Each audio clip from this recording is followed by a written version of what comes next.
Jadi berdasarkan kasus, pasien mengalami keluhan utama yaitu demam, di mana demam yang dirasakan ini tidak terlalu tinggi.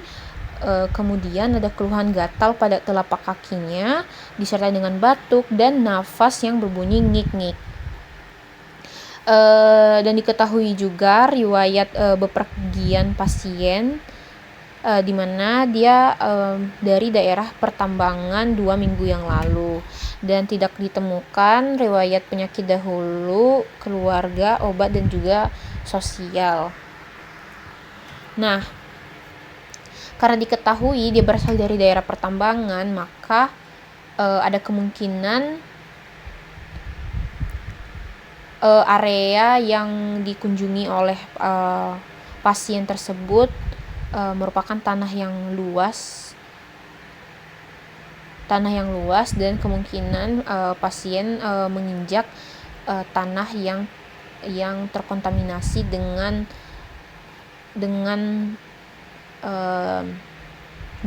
cacing. Jadi bisa disimpulkan bahwa penyakit yang dialami pasien ini akibat infeksi cacing.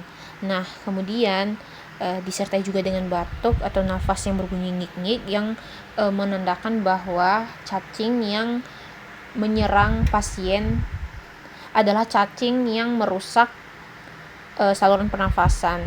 Maka hipotesa atau kemungkinan penyakit yang dialami pasien adalah Ascariasis dan juga Ankylotosomiasis.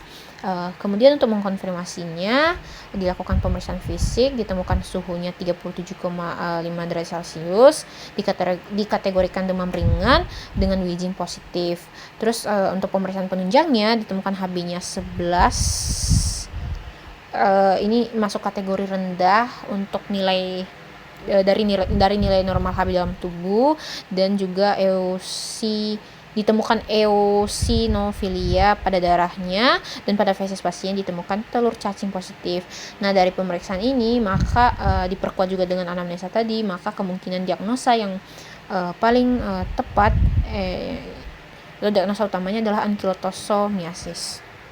Jadi kita akan membahas tentang Ankylotosomiasis, di mana jenis penyakit ini adalah akibat infeksi dari parasit atau cacing, yang jenis cacingnya adalah cacing tambang atau hookworm.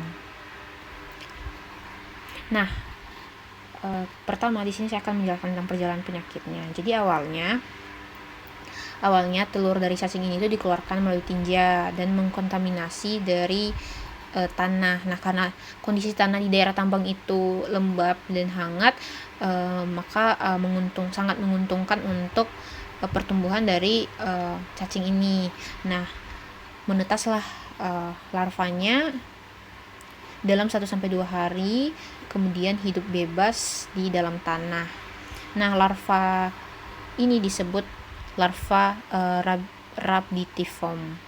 Kemudian beberapa hari kemudian, dari 5 hingga 10 hari kemudian, mereka kemudian ganti kulit dan masuk ke tahap ketiga yang sangat infektif, disebut larva filariform, di mana larva ini mampu bertahan 3-4 minggu. Nah, mungkin pasien ini telah kontak dengan cacing tersebut dengan kondisi telanjang kaki. Nah, mulailah larva ini menembus kulit, di mana si cacing ini itu memiliki struktur yang sangat mendukung untuk dapat menembus kulit. Yang pertama, dia punya cutting plates, terus juga kutikula yang tebal, otot longitudinal plus bentuknya hook seperti kail pancing. Dia juga punya kelenjar ekskretori yang mengandung enzim proteolitik, faring berotot, dan juga papila sensorik. Nah, papila sensorik ini itu membantu dia untuk mendeteksi daerah yang hangat yang kaya CO2. Nah, salah satunya adalah tubuh manusia. Nah, dengan dia melepaskan kelenjar ekskretori juga, dia mampu masuk ke dalam kulit atau dapat menembus kulit. Nah, saat dia masuk atau menembus kulit, terjadi fase fase kulit dan mulai direspon oleh imun innate atau imun lokal. Pertama dia mengaktifasi makrofag dan juga neutrofil di kulit, yang dapat melepaskan IL-1 dan TNF alfa. Di sini IL-6 tidak berperan karena IL-6 spesifik ke infeksi yang lain. Terus dia juga melepaskan sel mas lokal yang melepaskan histamin dan juga beberapa mediator inflamasi sehingga menstimulus ujung saraf sensorik dan akhirnya akan mengakibatkan rasa gatal pada kaki dengan ruam urtikaria. Nah, ternyata makrofag dari sistem imun ini itu tidak mampu melawan dari larva ini karena ukurannya yang jauh lebih besar, sehingga larva dapat lanjut untuk masuk ke dalam pembuluh darah. Nanti dia terbawa melalui aliran darah yang dari vena terus masuk jantung kanan sampai ke pulmo. Nah, masuklah dia ke alveolus. Nah, di dalam alveolus terjadi respon imun yang meningkat. Pertama, dia memicu pelepasan sitokin. IL-1 dan juga TNF alfa yang merangsang hipotalamus, nanti masuk ke OVLT, merangsang hipotalamus untuk memproduksi PG2 yang mempengaruhi set point sehingga terjadi demam. Namun kondisi demamnya masuk kategori ringan karena jumlah parasit yang menginfeksi biasanya sangat sedikit untuk menimbulkan demam yang tinggi. Terus T helper 2 juga akan diaktifkan oleh APC karena tadi sebelumnya APC mengenal antigennya sebagai bentuk infeksi yang berbeda, bukan bakteri dan juga bukan virus. Terus TH2 yang diaktifkan kemudian memproduksi IL-4, IL-5 dan IL-13. Nah, spesifik untuk IL-5 dia ini berperan untuk merekrut eosinofilik. Jadi eosinofilik ini itu sangat khusus untuk penyakit yang disebabkan oleh infeksi parasit, beda dengan demam disebabkan oleh bakteri dan virus yang biasanya dominan oleh neutrofil, limfosit dan juga makrofag. Nah, kemudian eosinofilik ini melepaskan MBP, mayor basic protein, dan juga ECP, eosinophilic cationic protein.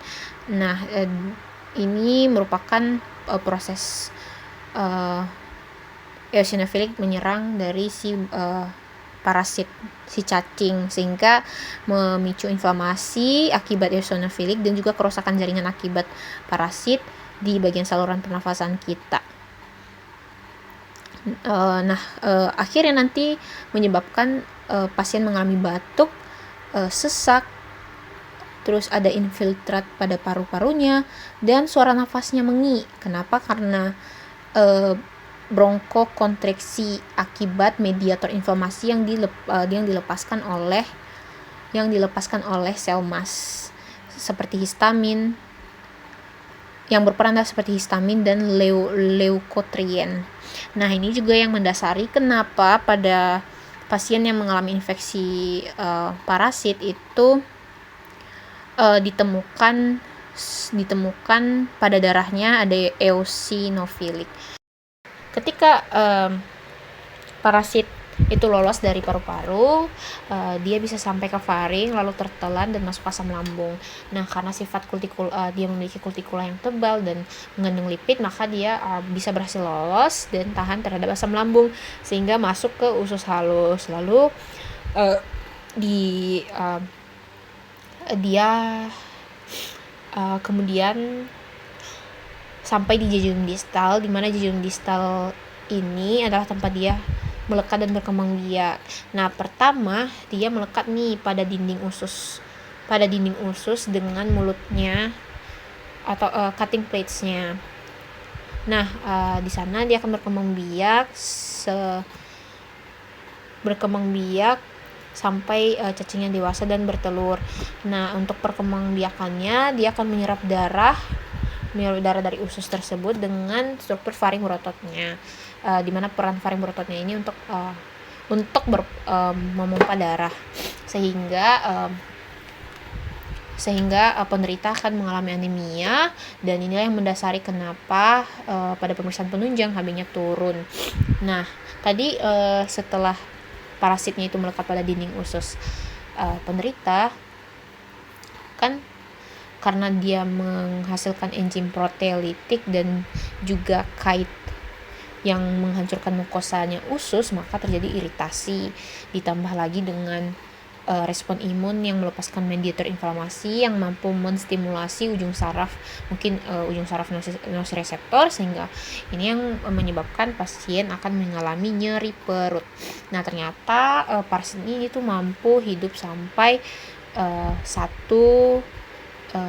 tahun, sampai 2 tahun, dan selama berada di dalam usus dia akan bertelur, yang dimana fesesnya ketika diperiksa itu terdapat telur cacing.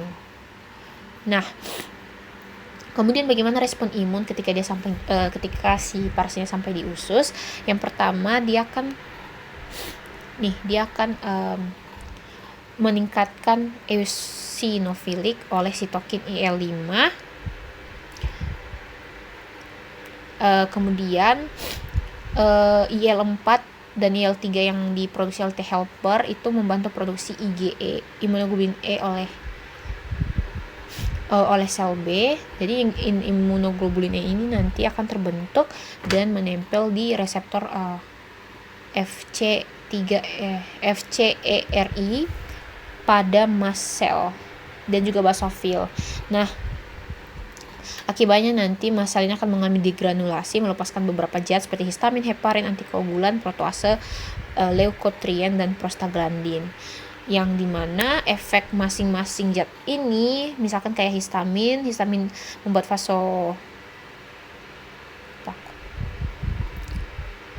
misalkan kayak histamin, terus heparin dan yang lainnya akan memberikan efek gatal, bengkak, stimulasi dan menstimulasi pusat muntah di oblongata, sehingga pasien atau penderita akan mengalami gejala mual. Nah, itu untuk patofisiologi dari ankylotosomiasis. Nah, selanjutnya untuk pemeriksaan penunjang untuk mengonfirmasi apakah ini merupakan cacing ankylotosoma. Penyebab ankylotosomiasis pertama adalah pemeriksaan tinja. Normalnya kan harusnya tidak ada telur ya. Nah, namun kalau misalkan di ankylotosomiasis, maka telur yang ditemukan itu berbentuk bulat oval dan disertai dengan blastomer. Kemudian bisa dilakukan pemeriksaan darah juga, darah lengkap. Menilai HB-nya, hitung eosinofilnya.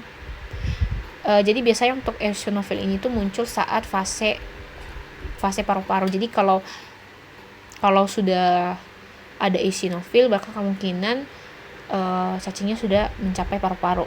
Nah, kemudian ada pemeriksaan serologi untuk menilai apakah ada imunoglobulin G dan IgE spesifik. Terus untuk mungkin pemeriksaan jarangnya biasa dilakukan X-ray paru melihat cacing. Terus juga untuk kondisi parah atau kronis biasanya dilakukan biopsi usus, terutama pada pendarahan yang kronis dan juga anemia berat. Jadi sekian untuk kasus tentang ankylotosomiasis. Semoga bermanfaat.